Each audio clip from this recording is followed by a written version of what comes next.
Selamat pagi teman-teman. Di pagi yang semangat ini, kita akan mempelajari materi yang sangat menarik. Materi yang akan kita pelajari yaitu mengenai integral Riemann. Saya harap kalian bisa memahami materi yang akan disampaikan ya. Mari kita mulai.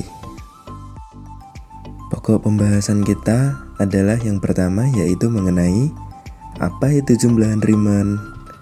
Lalu, sejarah jumlahan Riemann, memahami jumlahan Riemann, hubungan jumlahan Riemann dengan integral, lalu dilanjut contoh soal dan latihan soal yang kita bisa selesaikan menggunakan GeoGebra. Apa itu jumlahan Riemann? Jumlahan Riemann adalah teknik untuk menghitung luas daerah di bawah kurva fungsi dengan membagi daerah tersebut menjadi beberapa persegi panjang kecil. Luas masing-masing persegi panjang dihitung, lalu dijumlahkan untuk mendapatkan perkiraan luas daerah keseluruhan. Untuk selanjutnya yaitu kita masuk ke sejarah jumlahan Riemann. Jadi, Bernhard Riemann adalah seorang tokoh penting dalam perkembangan berbagai cabang matematika, termasuk analisis kompleks, geometri diferensial, dan teori bilangan. Beliau lahir pada 17 September 1826 di Breslau, Jerman. Riemann membuat kontribusi yang sangat mendalam yang memiliki dampak yang bertahan lama di bidang ini. Pada tahun 1854, disertasi Riemann tentang keterwakilan suatu fungsi oleh deret trigonometri memperkenalkan konsep integral yang sekarang dikenal sebagai integral Riemann. Dalam disertasinya, Riemann menguraikan metode untuk menghitung luas di bawah kurva dengan membagi interval menjadi subinterval kecil, mengevaluasi nilai fungsi pada titik-titik tertentu dalam subinterval tersebut, dan menjumlahkan produk dari nilai-nilai fungsi tersebut dengan lebar subinterval. Metode ini dikenal sebagai jumlahan Riemann. Konsep jumlahan Riemann yang diperkenalkan oleh Riemann adalah sebagai berikut. Yang pertama, jumlah Riemann. Ini adalah pendekatan untuk menghitung integral dari suatu fungsi pada suatu interval. Yang kedua yaitu jenis-jenis jumlah Riemann. Tergantung pada pemilihan titik contoh, terdapat berbagai jenis jumlah Riemann seperti jumlah Riemann kiri, jumlah Riemann kanan, jumlah Riemann tengah, dan jumlah yang lebih umum berbasis partisi. Pada awal abad ke-20, Henri Lebesgue mengembangkan teori integrasi yang lebih umum, yang dikenal dengan sebagai integrasi Lebesgue. Teori ini memperluas gagasan Riemann dan mampu menangani kelas fungsi yang lebih luas. Meskipun demikian, jumlah Riemann dan integral Riemann tetap menjadi dasar dalam pengajaran dan pemahaman konsep dasar kalkulus. Jumlah Riemann dan integral Riemann memiliki signifikansi besar dalam matematika karena tiga hal, yaitu yang pertama adalah dasar pengajaran, yang kedua yaitu aplikasi praktis, yang ketiga yaitu landasan teoritis. Dengan demikian, kontribusi Bernhard Riemann melalui jumlah Riemann tidak hanya memajukan matematika pada masanya, tetapi juga memberikan dasar yang kuat bagi perkembangan lebih lanjut dalam berbagai disiplin ilmu. Untuk yang selanjutnya, kita harus lebih memahami jumlahan Riemann. Ada beberapa metode partisi untuk memilih titik evaluasi di dalam subinterval yang dapat digunakan untuk menghitung luas di bawah kurva. Yang kesatu adalah poligon luar. Ini menggunakan titik evaluasi di ujung kanan setiap subinterval. Yang kedua yaitu poligon tengah, menggunakan titik evaluasi di tengah setiap subinterval. Yang ketiga yaitu poligon dalam, menggunakan titik evaluasi di ujung kiri setiap subinterval. Untuk lebih jelasnya, mari kita simak penjelasan berikut ini. Untuk lebih mudahnya, kita bisa menggunakan GeoGebra sebagai media pembelajaran kita.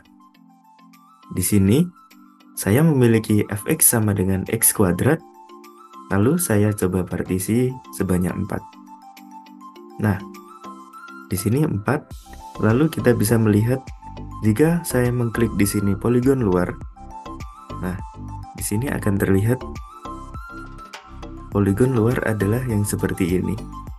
Jadi, tiap poligon itu melebihi batas dari kurvanya. Nah, kita di sini mengambil titik sebelah kanan partisi sebagai titik untuk kita mengambil partisi tersebut. Jadi, kita mulainya dari sebelah kanan. Nah, seperti ini, lalu kotak ke bawah, lalu kita ambil lagi kotak ke bawah, lalu kita ambil lagi kotak ke bawah, kita ambil lagi kotak ke bawah. Seperti itu. Nah, kekurangannya di sini adalah poligon-poligon ini melebihi batas kurva. Jadi, nilainya itu akan lebih dari nilai aslinya. Lalu kita coba lihat yang poligon dalam. Nah, kita bisa melihat poligon dalam ini. Kita mulainya adalah dari sebelah kiri subinterval. Dari sebelah kiri sini ke kanan, lalu sebelah kiri ke kanan, lalu sebelah kiri ke kanan, sebelah kiri ke kanan.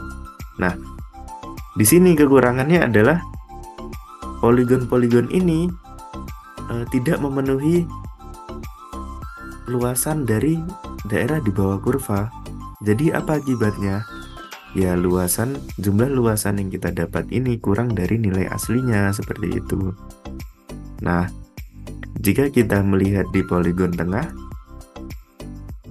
nah, di sini kita mengambil titik tengah dari setiap subinterval sebagai titik untuk kita mengambil partisi. Ada di setiap tengah-tengah sini.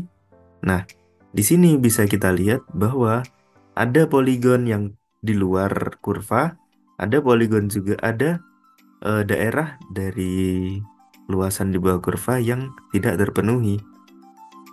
Jadi apa akibatnya? Ya, jika luasan poligon yang luar ini lebih banyak daripada daerah yang kosong, itu akibatnya akan nilainya lebih dari nilai aslinya gitu. Lalu jika daerah yang kosong ini lebih luas, lebih banyak daripada poligon yang di luar kurva, maka akibatnya adalah nilainya itu kurang dari nilai aslinya. Jadi seperti itu. Paham kira-kira? Jadi pada intinya poligon luar itu kita mengambil sebelah kanan, lalu efeknya adalah lebih dari batas kurva. Jika poligon dalam kita mengambil sebelah kiri subinterval, efeknya adalah kurang dari luasan daerah aslinya. Lalu poligon tengah, tadi saya sudah jelaskan, mengambil dari titik tengah setiap subinterval. Jadi seperti itu, teman-teman. Yang selanjutnya yaitu hubungan jumlahan Riemann dengan integral. Jumlahan Riemann adalah pendekatan terhadap nilai integral suatu fungsi di atas interval tertentu, yang diperoleh dengan membagi interval tersebut menjadi subinterval atau delta X yang lebih kecil dan menjumlahkan luas area di bawah kurva fungsi pada setiap subinterval tersebut. Saat lebar subinterval mendekati 0, jumlahan Riemann konvergen ke nilai integral yang sebenarnya. Untuk lebih jelasnya, mari kita simak penjelasan berikut ini. Untuk yang selanjutnya yaitu kita memahami tentang hubungan jumlahan Riemann dengan integral. Yang pertama, kita bisa melihat definisi terlebih dahulu di sini. Kita klik definisi. Nah, kita bisa melihat jumlahan Riemann adalah pendekatan terhadap nilai integral suatu fungsi di atas interval tertentu, yang diperoleh dengan membagi interval tersebut menjadi subinterval delta X yang lebih kecil dan menjumlahkan luas area di bawah kurva. Saat lebar subinterval mendekati 0, jumlahan Riemann konvergen ke nilai integral yang sebenarnya. Di sini bisa kita lihat, jika kita partisi di sini, kita tentukan fungsinya dulu. Misal kita mempunyai fungsi fx sama dengan x kuadrat. Kita tentukan batas kanannya 6, batas kirinya 1, lalu kita partisi sebanyak 40 misalkan. Nah, Di sini bisa kita lihat untuk poligon luar seperti ini. Kita dapatkan nilainya yaitu 73,87. Lalu jika kita klik poligon dalam, kita bisa melihat nilainya yaitu 69,49. Lalu untuk yang poligon tengah kita bisa melihat nilainya 71,66. Nah, di sini kita juga bisa melihat nilai integral yang sebenarnya. Nah, bisa kita lihat nilai integral yang sebenarnya yaitu 71,67. Nah, di sini bisa kita lihat bahwa pendekatan kita dengan menjumlahkan luasan integral, luasan daerah ini, luasan poligon di bawah kurva, itu mendekati nilai integral yang sebenarnya seperti itu. Nah, di sini bisa kita lihat bahwasannya jika partisi ini semakin banyak, bisa kita lihat, nah, jika partisi ini semakin banyak, apa yang terjadi? Ya, yang terjadi adalah poligon-poligon ini hampir tidak terlihat ada yang keluar dari batas kurva ataupun hampir tidak ada bagian di bawah kurva yang kosong seperti itu. Apa akibatnya? Akibatnya adalah nilai yang kita dapatkan dengan metode poligon luar, tengah, dan poligon dalam itu konvergen ke nilai integral yang sebenarnya seperti itu. Nah, di sini sebutkan saat lebar subinterval mendekati 0, jumlah Riemann konvergen ke nilai integral yang sebenarnya. Nah, lebar subinterval ini yang mana? Lebar subinterval adalah delta X. Jadi, di sini delta X-nya adalah 0,01 jika partisinya sebanyak 500. Coba kita lihat partisinya tadi sebanyak 40 misalkan. Nah, di sini lebar subintervalnya itu 0,11. Nah, jika kita lihat di sini, kita banyakkan. Nah, delta X-nya di sini hampir 0, tapi tidak sampai 0.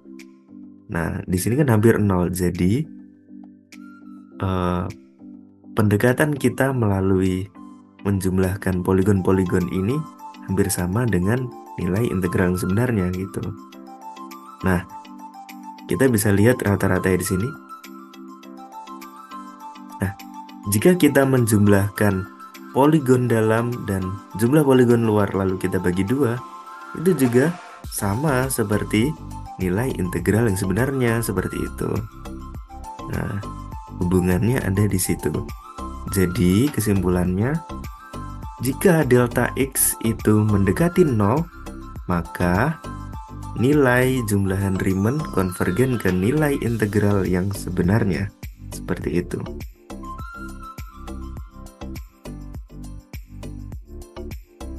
Lalu kita masuk ke contoh soal. Carilah jumlah luas poligon yang ditunjukkan. Y sama dengan X plus 1 dari 0 sampai 2 partisi sebanyak 4 menggunakan metode poligon dalam. Yang pertama, kita perlu menentukan batas-batasnya. Batas kiri sama dengan 0, batas kanan sama dengan 2. Lalu kita menentukan delta X. Delta X adalah batas kanan dikurangi batas kiri dibagi partisi. Sama dengan 2 dikurangi 0 dibagi 4 sama dengan 0,5. Lalu kita cari nilai fx untuk setiap partisi. Fx 0 sama dengan 0 ditambah 1 sama dengan 1. Fx 1 sama dengan 0,5 ditambah 1 sama dengan 1,5. Fx 2 sama dengan 1 ditambah 1 sama dengan 2. Fx 3 sama dengan 1,5 ditambah 1 sama dengan 2,5. Lalu kita hitung jumlah luas poligon. A sama dengan fx0 dikali delta x, ditambah fx1 dikali delta x, ditambah fx2 dikali delta x, ditambah fx3 dikali delta x. Lalu kita temukan Jumlah luas poligon adalah 3,5 satuan luas. Yang selanjutnya terdapat latihan soal. Carilah jumlah luas poligon yang ditunjukkan. Yang pertama, Y sama dengan X plus 1 dari 0 sampai 2, partisinya sebanyak 8 menggunakan metode poligon dalam. Lalu yang kedua, Y sama dengan X plus 1 dari 0 sampai 2, partisi sebanyak 8 menggunakan metode poligon luar. Nah, tadi kita sudah mencoba menyelesaikan contoh soal menggunakan perhitungan manual. Di sini kita coba menyelesaikan latihan soal menggunakan GeoGebra. Mari kita selesaikan bersama-sama. Pada fungsi diketahui Y sama dengan X plus 1. Kita klik di sini. Nah, untuk batas kanannya adalah 2. Batas kirinya adalah 0. Lalu partisinya adalah 8. Nah, kita lihat di sini, kurvanya adalah seperti ini. Nah, lalu kita bisa melihat jika kita klik di sini, poligon luar, kita ketemu kepada jumlah poligon-poligonnya, yaitu 4,25. Lalu untuk yang poligon dalam kita coba klik. Nah, kita ketemu nilai 3,75. Nah, jadi seperti itu. Kita bisa menggunakan GeoGebra ini untuk memudahkan kita menemukan solusi pada penyelesaian jumlahan Riemann seperti itu. Nah, di sini kita kembali lagi. Misal kita rata-rata. Nah, di sini rata-ratanya adalah 4. Lalu kita melihat integral yang sebenarnya. Nah, bisa kita lihat bahwasannya rata-rata ini menunjukkan nilai integral yang sebenarnya seperti itu. Jadi, pada poligon luar sudah terjawab ya. Itu nilainya 4,25. Lalu yang poligon dalam nilainya 3,75. Seperti itu teman-teman.